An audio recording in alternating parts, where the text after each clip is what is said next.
Good evening, good morning, good afternoon, everybody. We are Tamala and Cindy, and together we are 2Psychics, No Limits. And with our channel, we are discussing our life experiences, talking about other relative topics that might form like a taboo or not safe to talk about. And we actually would like to share our views and our own perspective to let this all become like a normal topic.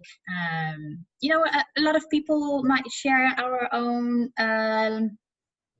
difficult life experience and stuff, and we would like to share and show with this channel that it is all okay to talk about this.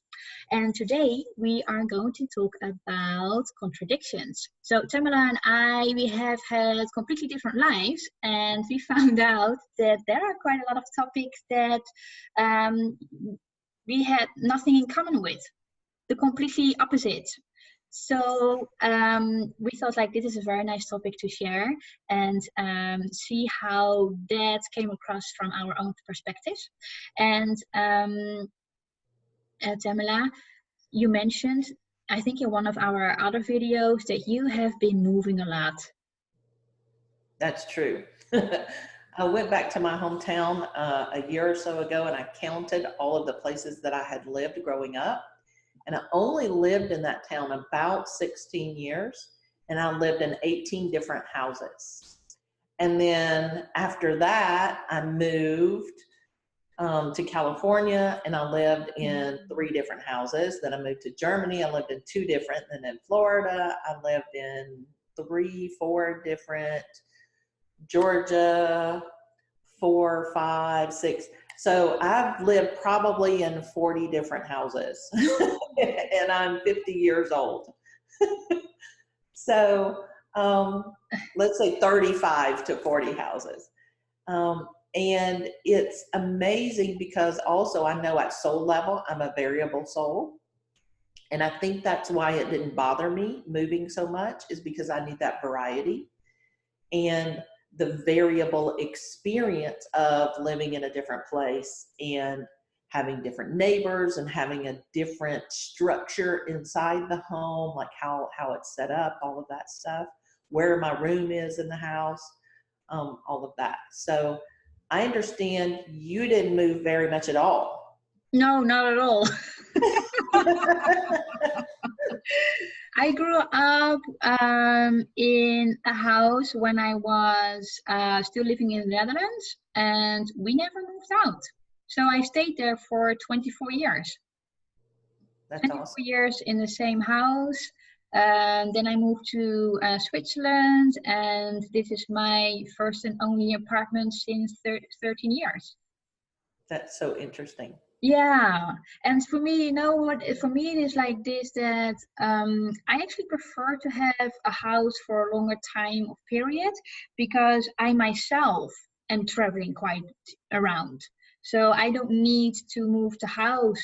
I prefer to have, a house at one spot, and then I'm the one who's traveling around. So how do you work?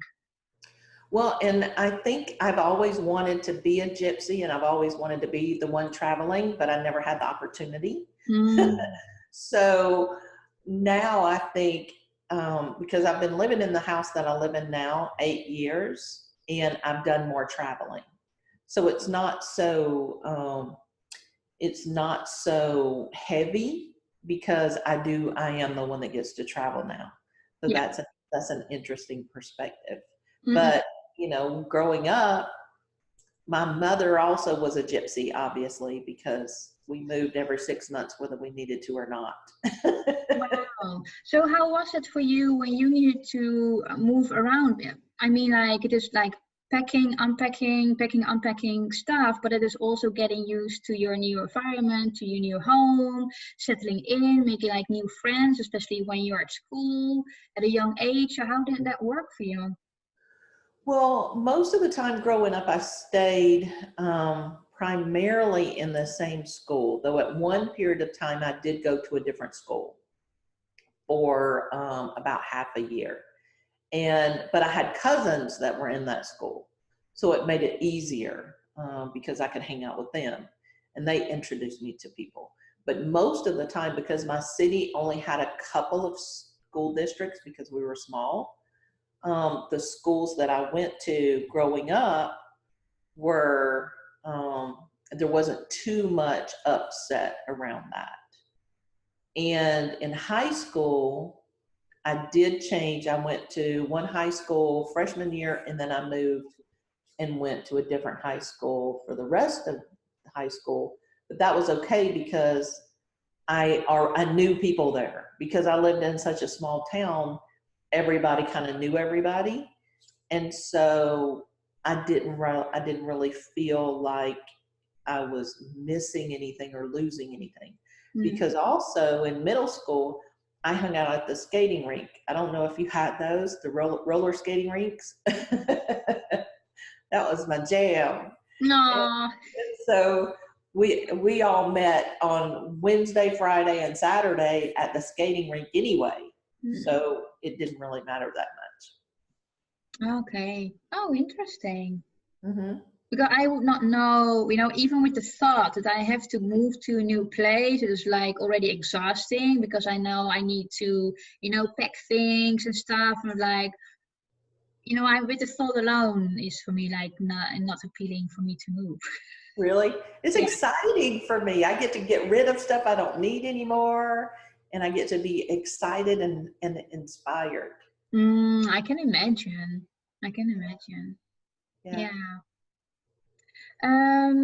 There was another topic. Oh yeah, so relationship with your grandparents. I believe you had a completely different kind of relationship with grandparents.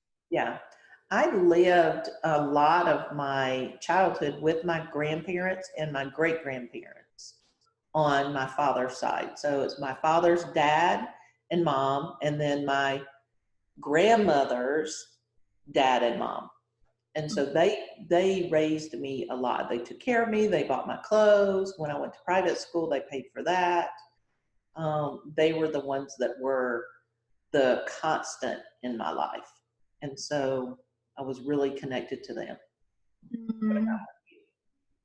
I did not have a very close relationship with my grandparents from my dad's side, although we lived like a few blocks away from each other. I could walk to their home. It was only that they don't like foreigners. And because my mom is a foreigner, I did not feel accepted by them, because I was conscious enough that I'm like 50-50. 50% Dutch, 50% Asian.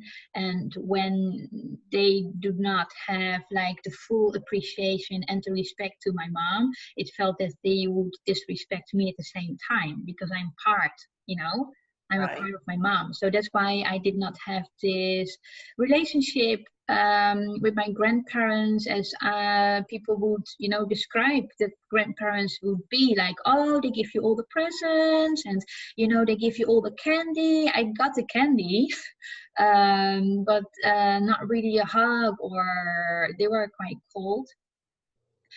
And then the grandparents of my mom's side, I only saw them. So I think I only saw my grandmother maybe 3 times in my entire life, and my grandfather maybe 5 times, because they both still lived in Asia, and I did not speak the language. Although my grandpa actually taught me how to speak English. He taught me how to say certain words. He had certain animals in his back garden, and he would point out to them, and he would teach me a few words of English. But with them also not really that close, because I hardly saw them. I hardly saw them. And then because I'm a mix, I did not really fully understand what it is to have like, growing up in an Asian culture. For them, I was more European, so there was also this, there was just, too little time to actually understand where both parties were coming from. And because you are there for holidays, so you do nice stuff, but you do not really spend time together like a full day experience. You know what I mean? It is like visiting family and have conversations, have dinners, and that's it. It's a completely different thing than when you would actually be close to your family and see them maybe every single weekend or so. Mm-hmm. So I did not really have a close relationship to both of the grandparents on both sides. And did you miss that when you were growing up? Did you noticed it as an absence? Yeah, and the strange thing was that I actually felt much closer to my grandparents in Asia than to the grandparents I had in Europe. Interesting. Because to me, the grandparents I had in Asia, they were much warmer. And, you know, my grandpa, he taught me stuff and he showed me around. My grandma was like very much like a worker, and she had an attitude of like, I'm a woman, I can deal with my own stuff, don't help me. You know, she's one of she was one of those very strong, petite, you know. And then the grandparents on the European side, I found them super cold. So I saw the contradiction between, you know, both of the worlds. And I was like, you know, even though living in Europe, I'm more connected on an emotional level with my grandparents in Asia. Although I only saw them maybe 6 times in my entire lifetime. Wow. Yeah. So I missed the hugs, you know, I missed like, oh, Cindy, well done, you know, and it was always something like, well, you could have done better, right? You know? Mm. It is also not fully respecting what who I am because of my background, because of my mom. Right. So that was for me like things that I could not really embrace. Mm-hmm. And go ahead. So I was like, why would grandparents do this? Because these are just, you know, these are not the stories that you hear the grandparents are. You know what I mean? Mm-hmm. And I was like, why would I do that? I'm your granddaughter. Yeah. So I missed the warmth, yes. Mm. Now, even though they didn't respect your mom, did that cause problems with your parents, or did they stay married? My parents stayed married until my mom passed away. Mm. So my dad, in that perspective, he is quite, you know, he's quite strong, and he said to himself, I marry a person who I love and I want to be with for the rest of my life. This is you know, the woman I want to be with, and that's that. If you don't like it, you don't like it. And that is my dad's his perspective. You know, he said like, I'm the one having this life. So yes, it was, you know, I'm not saying that he agreed with what his family did or what his parents did. I'm not saying that. It is more like, you know, saying I'm going to be with the person that I want to be with, despite your opinions. That's wonderful. Yeah. Yeah, he's like very grounded. I did have some hard lessons with him, like difficult lessons, but he also taught me to like to see and to understand like things as in like, don't listen always what other people are saying. Don't, you know, take that as if it is your own. Make first your own decision, your own opinion, and see if that connects with others. So that is one of the things that he always told me. And it was like, I don't know. I understand now that I'm older what he was trying to do, but I also went into, you know, like as most of the children were going into, like listen to the adults because we are always right. You know what I mean? I do, yes. So that is a contradiction. That is something inside of you, like, well, shall I listen or shall I not listen? Because you're telling me this thing and somebody else tells me that. So what do you want me to do? Mm-hmm. Yeah. So That's that was awesome. my experience with my grandparents. That's wonderful. So, how long were your parents married? I have to calculate. when my mom passed away, so I believe they were married for 33 years. Wow. Yeah, for 33 years. And how long has your mom been gone? I believe she went in 2015, so this will be like the 4th year.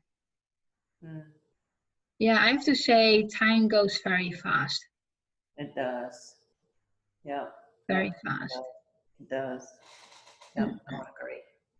So your parents were married 33 years, and neither of my parents were able to have a long-term relationship. Oh, really? My mother was married 5 times. Uh-huh. And so she was divorced 4 times. And her last marriage, she was widowed. And then she passed away. And so she's been gone over 20 years. And my dad is still alive. And he's been married 5 times, but he's been divorced 5 times.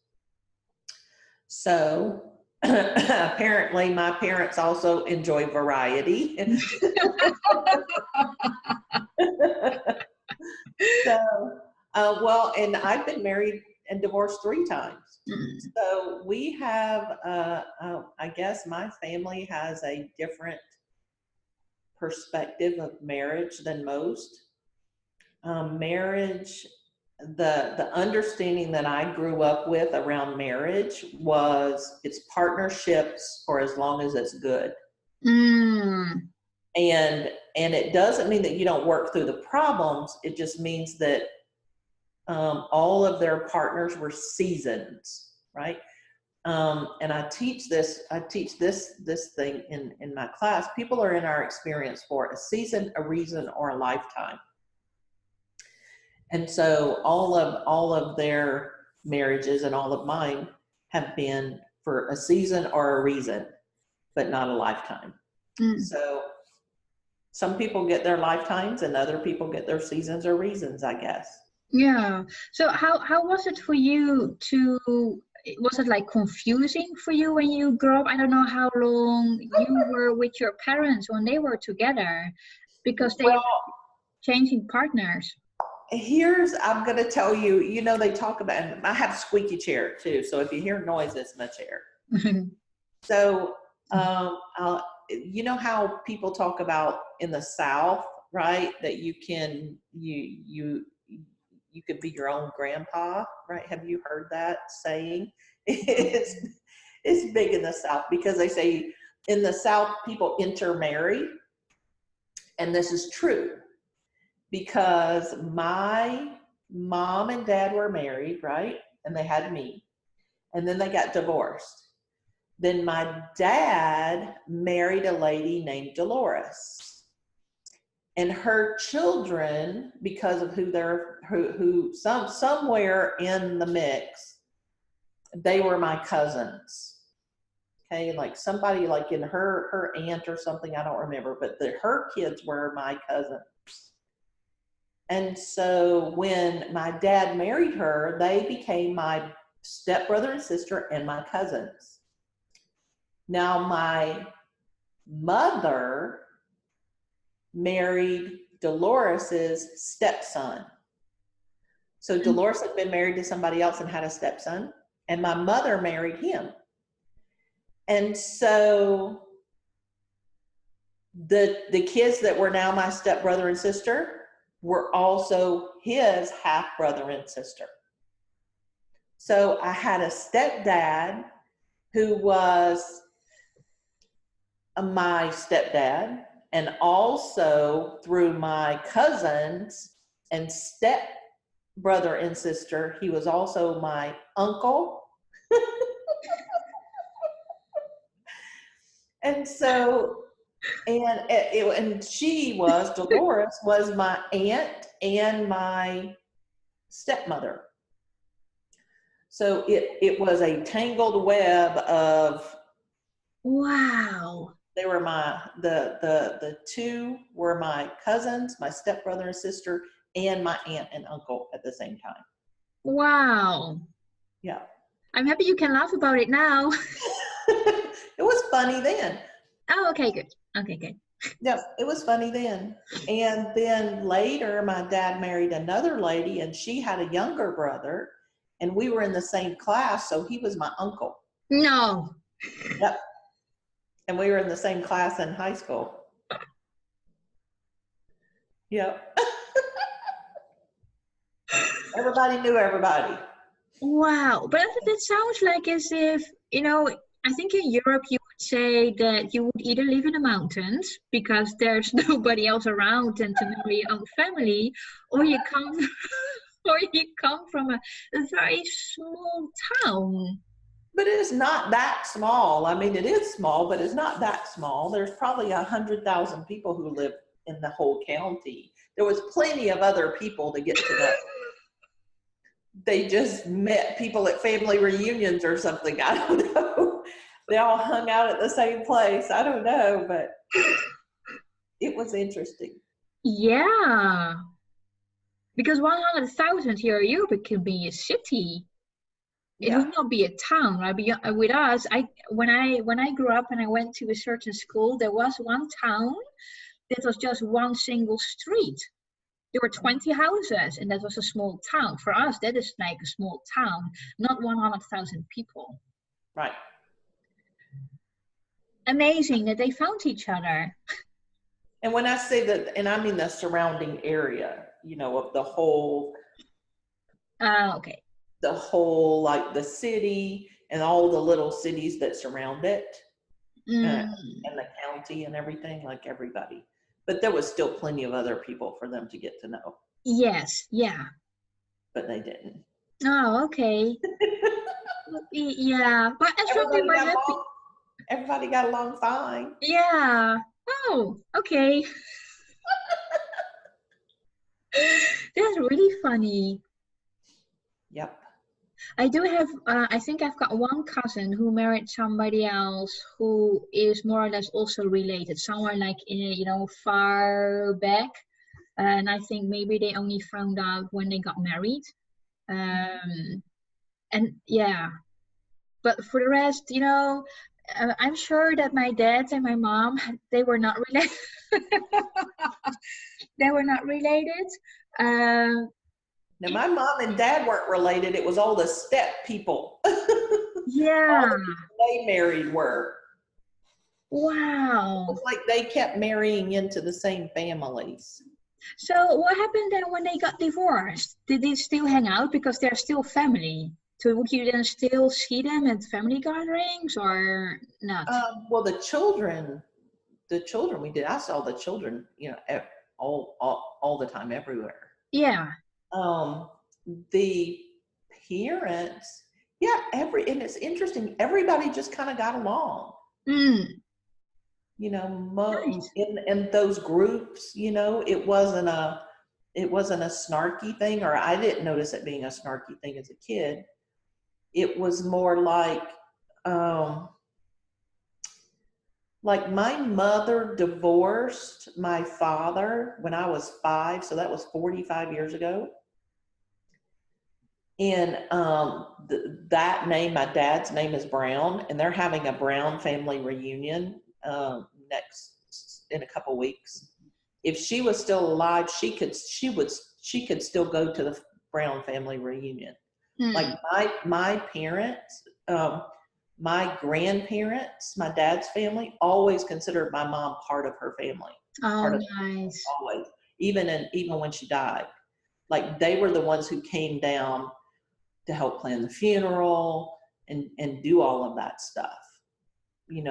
She was always part of the family.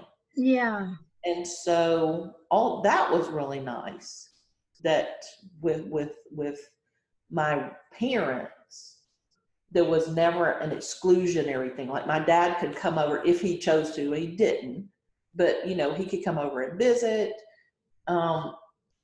He was always invited to birthday parties. It was never a thing. It wasn't like when I got divorced. When I got divorced from the father of my children, it was a nasty, ugly thing, unfortunately. For you or for your children? For me. because I tried to keep it as nice for the kids as possible, but it was ugly. And the kids, they saw the ugly stuff, because of course the dad would say things, and it was like, well, is that what you have observed?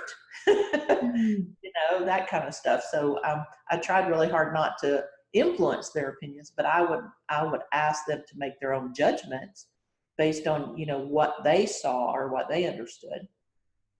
But it was not pleasant, and it wasn't nice, and it took years for us to be able to be in the same place without really triggering each other. But it wasn't like that for my parents. Mm-mm. It was just okay. Yeah. And I never talked to them about why that was.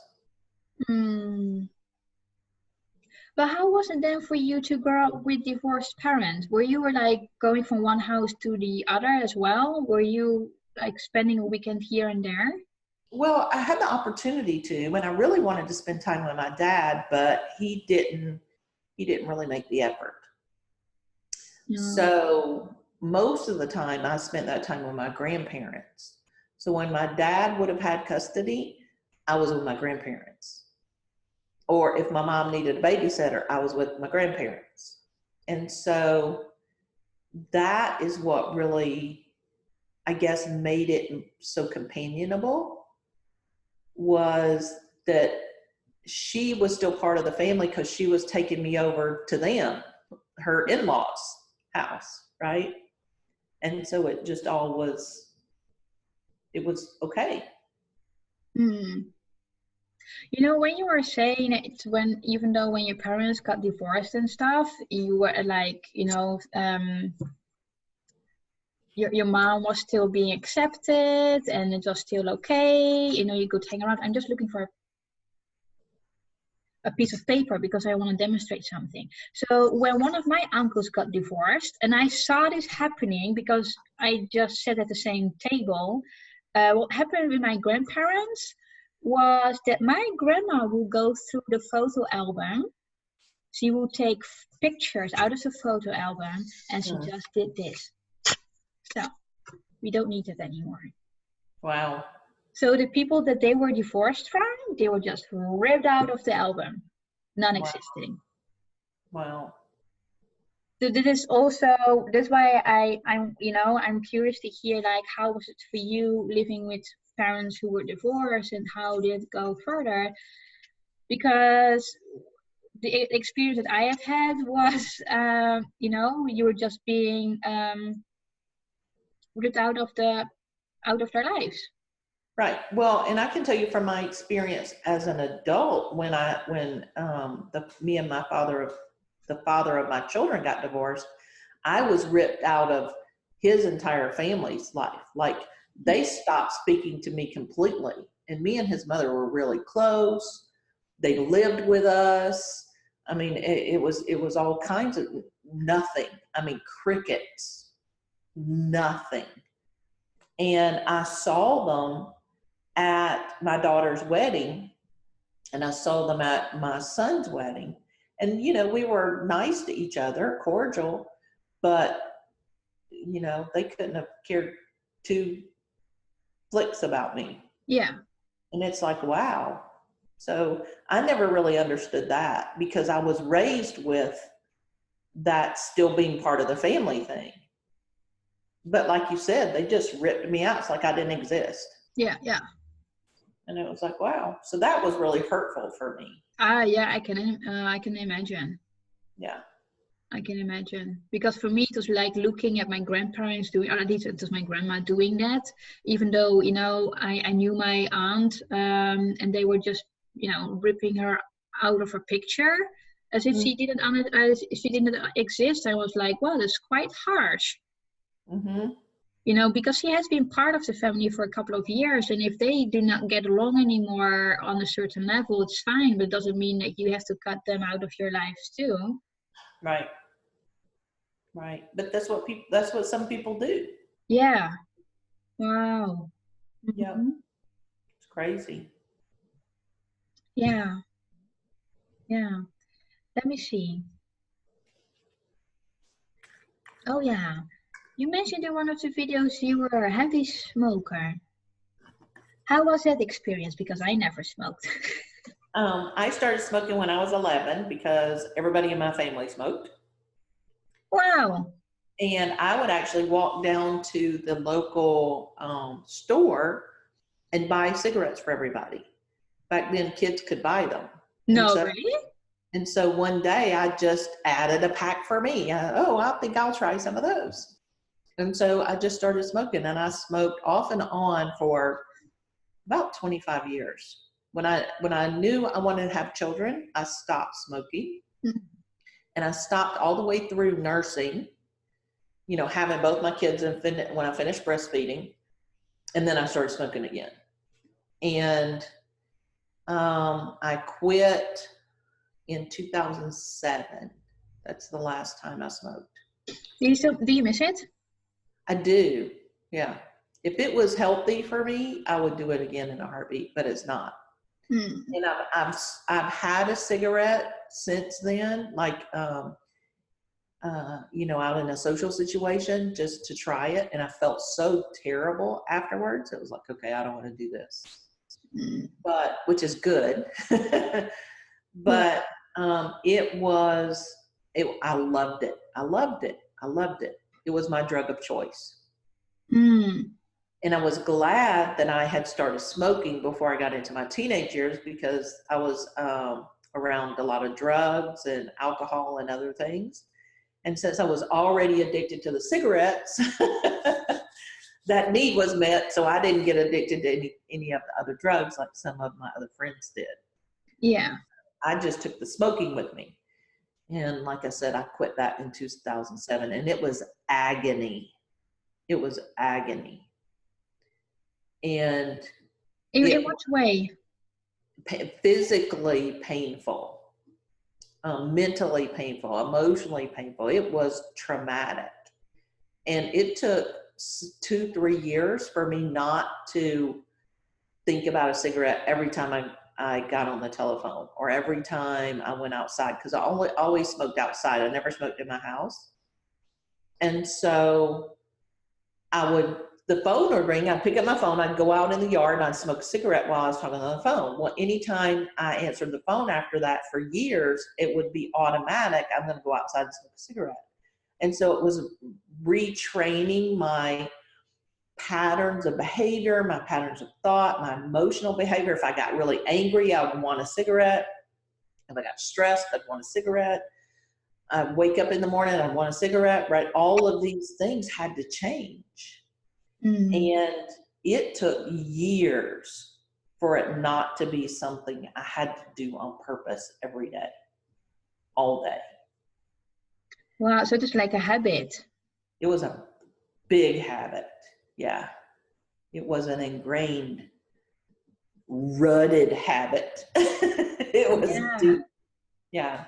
So why did you just start at 11? I mean, was there a certain reason for you to start? Is only because your family did it? So just that's common? Yeah, it was just, I think I'm going to do that. I want to try this too. And I bought a pack and I liked it. And like most people say, when they're kids and they smoke a cigarette, it makes them sick. It didn't make me sick because I lived with it.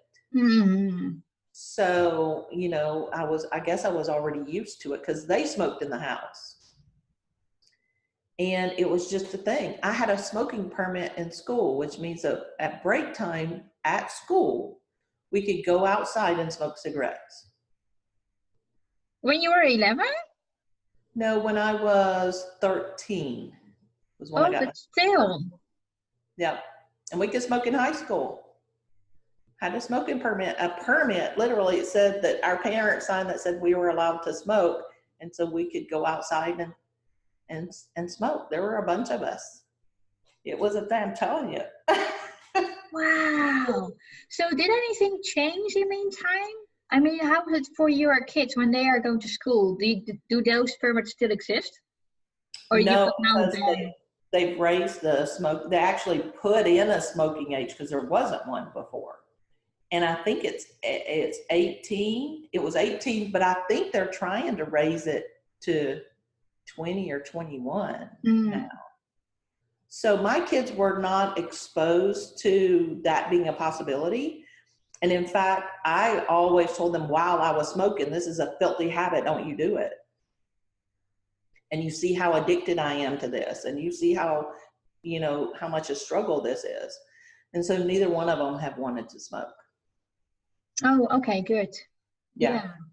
Well, because I've never smoked. The reason why is because my dad smoked, and he smoked in the house. So I remember when I was, when I was small, especially during weekends, because he would be inside the house, there would be a cloud hanging underneath the ceiling. It was a cloud of smoke, and I had issues breathing. I was getting very dry eyes. I was complaining to my dad that he had to stop, because I think he smoked in that time maybe 2 packs a day. Wow. 2 packs a day, and he started the day with the cigarette, and he would not go outside. He would stay inside because it's cozy and it's warm. So why would you go outside? And then I think a couple of my uncles and aunts, they were smoking too, and I just and I can remember, because I think it was my second trip to Asia. My first trip was when I was 2, so I don't really remember that. But my second trip was when I was 5. And in that time, it was still legal and possible to smoke on an airplane. Yep. I've smoked on an airplane. Really? Yep. Yep. It is so fresh in my memory. Yeah. And it is like, I'm so happy that they changed the entire thing, because was a smoker's part in the back of the airplane? Because there was like, separate section for people who were smoking. So it was my mom and my sister sitting somewhere else, and I was always with my dad. And then there was like, I could remember 3 seats. So there was a guy at the window. It was me as a 5-year-old, and then my dad. And they were smoking continuously. And going from Europe to Asia, it can take like 15 hours, 15 hours flight. I got so nauseous, and I said to my dad, I cannot, I'm getting sick. So luckily that guy, he was younger. I think he was like mid-30s or so. So he was okay to sit at the aisle, and I was at the window. So at least I had some fresh air somewhere. And then I remember we got off the plane, and then my father said like, okay, we have a break. Sometimes the planes would, stop somewhere and they get some new fuel, or you had to transfer the planes. But I think this time it was actually getting off board, so get more fuel. And then we had to break for maybe an hour or so. So we got off the plane, and then my father said like, okay, let's go somewhere where we can get some fresh air. And it's like, oh, finally. You know what a fresh air meant for him? The smoker's lounge. So I was as a child being in a smoker's lounge, and I was like, how can this be, fresh air? Yeah, that's crazy. And so that's for me the reason why I did not want to smoke, because I live with that. So for you, it's very normal because everybody did it, so you want to try. And for me, it was like, no. No, I don't want to. I did not even do drugs either. I did not even smoke a joint. Although a lot of people, huh? You did? I did. Yeah. I did enough for both of us. Oh, okay, good. I hope you enjoyed it. Did all I needed to do. I was over that by the time I was 16. And how long did you do that for? Was it like occasionally, or was it? Yeah, just occasionally. Yeah. Because I remember the time when I went to high school, they were starting to smoke cigarettes. So I think they were maybe 15, 16, and that was like some kind of a phase in your life. You want to show who you are, and then cool clothes and whatsoever. And so there were a couple of guys and girls who were smoking, but they were also smoking joints. And I did not do it because one of my cousins was smoking weed, and he actually committed suicide after a couple of years. So that was for me the reason not to do it. And I'm not sure actually if I already told in another video, but I'm still going to say it. When I was around 16 or so, 16, 17, there was one of my classmates, and in a way he was I don't want to say cautious or anything, but he said to me, Cindy, when I ever find you either smoking, taking ecstasy, LSD, he said, I will punch you so hard that you will end up in the hospital. Mm. Because he was doing all that stuff, and he said to me in that kind of way, he told me indirectly, I do not want you to do that because I know what kind of influence it has on my life right now, and I don't want you to go there. Right. So that was for me like, got your hint. I will not do it. So I've never done it. So I would not know how it is, to be addicted to cigarettes or so, or to drugs. I don't know. I That's so saw wonderful. what the influence it was for my environment. Mm-hmm. That's so wonderful. Yeah. Mm-hmm. Not when you're 5 and getting fresh air in the smoker's lounge. No, that's not good. No. Okay, let's see. Do we have anything else? Marriage. So you mentioned, at least I think was this is on your website as well, that you married when you were 16. Mm-hmm. That's the first time, right? Yep. First time I got married, I was 16 years old.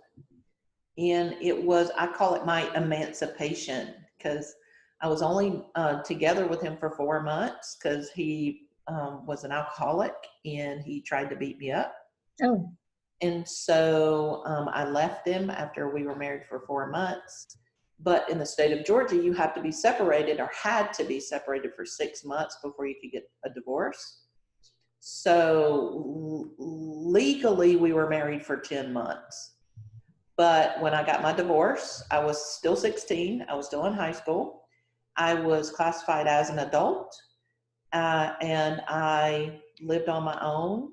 And when I went to school, if there was anything that a parent had to sign, a permission slip, an absentee form, something like that, I would just go into the office and write the thing and sign it and hand it to them, because I was an adult. Oh, so you were adult because you were married? Mm-hmm. Oh, okay. Interesting. Yep. I didn't have any parental supervision after that. It was just me. Wow. So what made you marry this guy when you were 16? It was time for me to be emancipated. My mom was moving to Florida, and she had some disabilities, and she needed to move to Florida for her health. And the disability wouldn't pay for me to go, and I didn't want to go. And so a way to get out of that was for me to get married. Mm.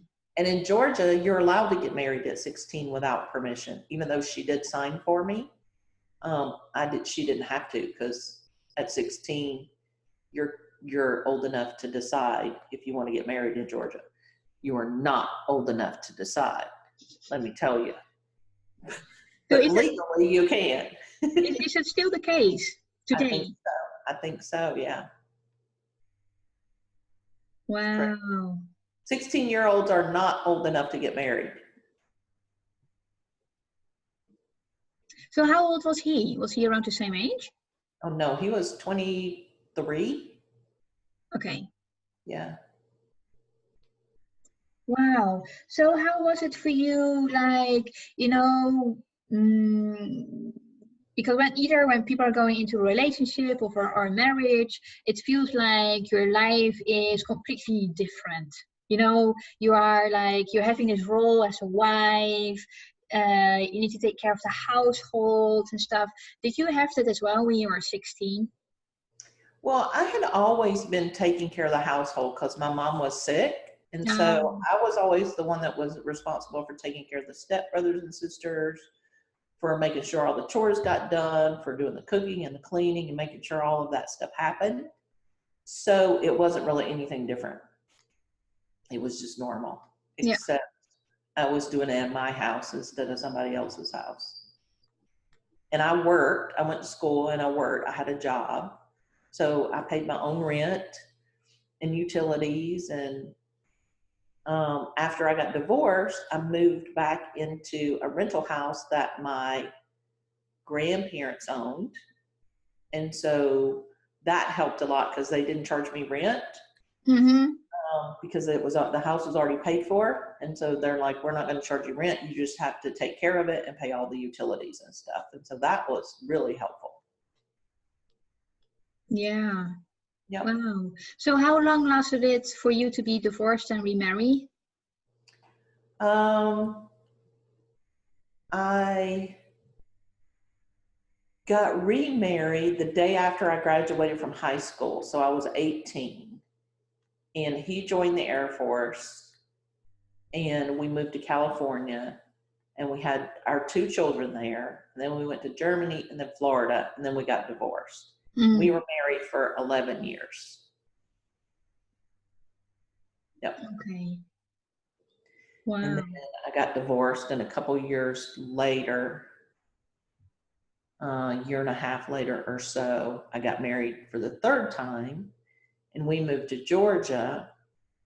And we were married for 8 years, and then I got divorced. So with your current husband, does he have the same background as you? Well, we're not married, but we're just, we're beloveds. He is an engineer, which means he thinks a lot. He's very creative. He's very interesting. He uses big words. And I am a psychic and an intuitive, and I go with what I feel and what I hear and things that aren't necessarily explainable through science. And he's okay with that, and I'm okay with him. Oh, perfect. So it's really interesting. Because we're very different. Yeah. We're opposites in so many ways. And still it works out. Yay. Yay. Very nice. Very nice. Yeah. So for you, you've not been married, right? No. But you've had some unpleasant relationships? Yeah. Yes. And the biggest influence I've had was actually, I think it started also like my teenage years, just before I was 16. There was a guy who really liked me, and I started to see him actually more out as a stalker. It is something that is hard to explain because it is more happening on like on a mental level. It is like I can remember he actually followed me to the same school when I was going, I don't know how to call it. It is like it was maybe college. So he followed me there, and it was a small school. And I remember, so when the break happened, and you come back from your lunch break or so, you will be standing in front of the door of your next class. And sometimes you will be standing in the same hallway. And I could hear him saying to a girl who actually liked him. This girl really liked him, and he told her, saying like, "Can you move because I cannot look at her?" So I heard those things. Or it was, I was walking somewhere and I had to go somewhere, and I saw one of his friends, and then his friends was like, "Hey," and I'm calling his name, saying like, "She's going there and there." And it is like hearing these kind of things, that you are being observed and being watched. Or I would be in a bus and I saw one of his friends. We actually know each other already from elementary school. So this guy was in the bus. He was going back home. He would text this dude, and hey, Sydney is in the same bus. And he would stand there at the bus station where I had to go out. But he didn't live there. you know. So these are all, for me, it is like happening more like on a mental level. You cannot really explain it to people. Some people would say like, okay, well, just ignore it, just pretend that he's not there. But for me, it had a very deep impact, because I could hear what he said. Or when he just passed for his driving license. So driving license is what you get when you are 18. And I was one time, I wanted to cross the street. There was no crossover, but I wanted to cross the street, and then he would accelerate the car, you know. So these kind of things has like, for me, a big impact. So that was number one. And then there was a number two, a guy who really liked me, and he said like, oh, do you want to date me? And I was like, well, no. My father also has been very strict. He said to me, he gave me like somehow like a deadline. Do not date any boys until you're 18. And my father is a very strict person, so I better watch, you know, what he was saying. So there was a guy who really liked me, and I said, no, I don't want to date you. I like you as a person, but I don't want to do anything further than that. And he could not really cope with my answer. So one day he was, I think he dropped somehow like a letter in the mailbox with hearts on it and stuff. So my mom found the letter, she opened the door, and she gave the letter back to this guy. So he said like, no, this is for Cindy, you have to give it to her. And my mom's like, nope, I'm not going to give it to her. Take the letter back, you know. And then I think he got so upset by that he was cycling, you know, on his bicycle, in front of our house almost every single day, and you watch inside. If he would see me in front, you know, behind in front of the window, he would turn back and he would ring the doorbell. So he would always be looking inside, and he noticed that I would not open the door. So he had this idea to sit in front of our home for a full week. The entire week. He would not go to school. He was there until like early morning to until early evening, and he would be there the entire day. And I was so scared, because this guy was not literally, but it felt to me that he was like twice the height, you know, and she was bigger. It was like, you know, so I was very happy actually that he did not realize he also had a back entrance, so I could get to school every single day. But when I left the house, I was shaking. When I go back home, I was shaking, because I knew he would be there, and I just crossing my fingers that he would not see me somewhere.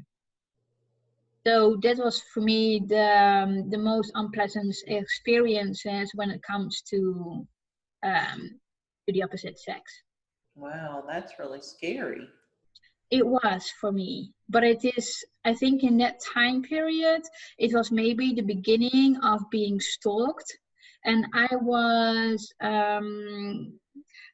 there was a day that I actually wanted to call the police, but I was like, how did I explain that somebody is passing by your window all the time? You know what I mean? Because he's not attacking me, or he's not throwing stuff or whatever. He's just passing by, but it's something on a mental note. Right. Yeah, and then, sorry, what do you want to say? But it's a thing now, like they would understand what that means now, because stalking has become, has been revealed. Right? Yeah. It is, yeah, for me, I did not report it, because I was like, I don't have any evidence. People will maybe say like, well, he's just passing by, he doesn't do anything, so, you know, he's young, he might do stupid stuff. You know, he cannot prove that he accelerated the car. It's only because I heard it, you know. Mm-hmm. So it was for me like, I don't have any evidence. In case they were asking for it, I don't have it. Right. And so when did they stop? Or what caused them to stop? With the first one who was watching me at school, I knew that I could, on an energetic level, I could pretend things. So in that time, I was already like experimenting. So I was having a discussion with the head of the school, and I went into his office just to discuss my place where to have my traineeship. That was the entire conversation.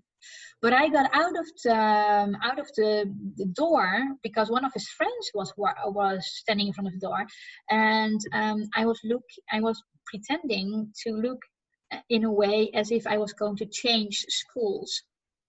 So he was like, "Oh, is everything okay?" I was like, "No, I'm not sure. I think I will go to the city."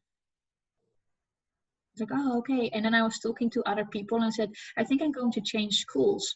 I'm going to another city because the school is bigger." So the following school year, I did not see him, and he was not there because he changed schools, but I didn't. So that was for me. That was actually the reason why I stopped seeing, because he decided to go to the city because he thought I would be there. Wow. But I wasn't. I pretended that I did. And with the other one who was sitting in front of my door, I cannot really remember. I think that it stopped after he sat in front of my house for a week. I cannot remember actually what happened afterwards. He might have found a job or something, and I might have because I was a little bit. Was I? No, I was not maybe older. I cannot remember. I think he found a job or something. So I would see him sometimes in town, because the village I lived in was like 8,000 people. I saw him occasionally, but he would never physically attack me. It was just his posture, because he is tall and he was like firm, like he was working with his hands, he was working outside. So that was more for me the fear that I just saw him. He would not approach me or he would not yell at me. Yeah, there was something that I did to stop it. It just stopped on one day. Wow. Well, I'm glad it stopped. Yeah, me too. But it did have a, an impact on me, because I thought like, well, can I still be nice to boys without them, sitting in front of my door for a week? You know what I mean?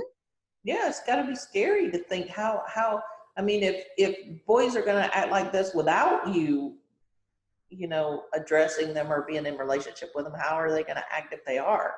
Yeah, That had to be scary. yeah.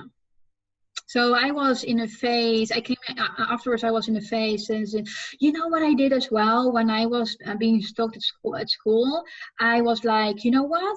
I am going to undress so unappealing as possible, wearing the most strangest things ever, in the hope that he would not notice me. Because I thought people are very fixed on the image, on how people look like. So I thought, you know what? I'm going to wear very ugly clothes. And I really was wearing I was wearing headbands with like tape, what to wear. It's like the thing that you can stick together. You know what I mean? I was in that time I only was wearing black, dark brown, dark blue, gray. Nothing in color, just so unappealing as possible. And it did not work. Wow. And then I was like, shoot. So on one hand side, it's a good sign, because then he was attracted to my personality rather than how I looked. Mm-hmm. That's a plus side. But I was like, I just wanted to be left alone. Right. Wow. Yeah. So yeah, that didn't work. I tried to, and actually I was very close. I actually want to step into a mental institution and say, please take me in because I'm going bonkers. Yeah. And it can also, because, when they are having this kind of attitude, you go up in your mind, right? Like, what did I do to cause this? So you always look at yourself, like, what have I done that caused them to think like this? It might not have anything to do with me. You know what I mean? But you go into your mind and it goes only further and further, and you go down, go further down, and you were like, oh, please just take me in somewhere in the institute, and then we will see from there. Right. Wow. Yeah. I'm sorry you had that experience. Yeah, me too. I'm still actually figuring out why I had to go. I had to go through that, and then after those two boys, I decided to go for older men because I thought, like, well, they're more adult. They, so I was dating guys who were at least 10 years older than I was. Mm-hmm. But I can say they are not more adult, not in an adult way that I wanted. Right. Or be with somebody. Mm-hmm. Yeah. So that were my experiences. Wow. Well, hopefully you will attract the perfect right person for you. Yay! Yes. I'm sure I will. I am sure you will too. Well, we're about at our hour limit. So is there anything you want to add before we wrap up today? No. That was awesome. Thank you for sharing. Yeah, thank you too. It is fun to hear all the contradictions. Yep, it is, and the big thing is we're both psychic and we both channel and we both have totally different upbringings and totally different experiences with our bodies and with people and with everything. And so it's really important, folks, for you to understand that your story and your past is yours, and it doesn't define who you become. And it doesn't limit you from what you can become. So do your shadow work, clear, heal, do all of those things, and come into who you are, because we need you to be doing your divine and sacred work so that we all can work together to change the world. Yes. Yay. Yes. So if you want to have a session with me, you can reach me at info@yourownsoul.com, or check out my website at yourownsoul.com. Or if you want to have a session with Cindy, who does amazing sound healings, you can contact her at info@channelingcarla.com, or visit her website at channelingcarla.com. And is there anything else you want to say? Actually, not, but you already said everything. It is super important to look into ourselves and what we actually can learn from our life experiences. It is not that we are here to be like a victim, look at me, what happened? But what is it that you can learn from it? What is the power that you can get out of those experiences? And then get back on track and say, like, this is who I am. I've learned something and now I'm ready to move on, because it is why we're both here for. Yep, exactly. What is the medicine? Yep. Well, thank you very much, everyone, and we will see you next time. See you. Bye.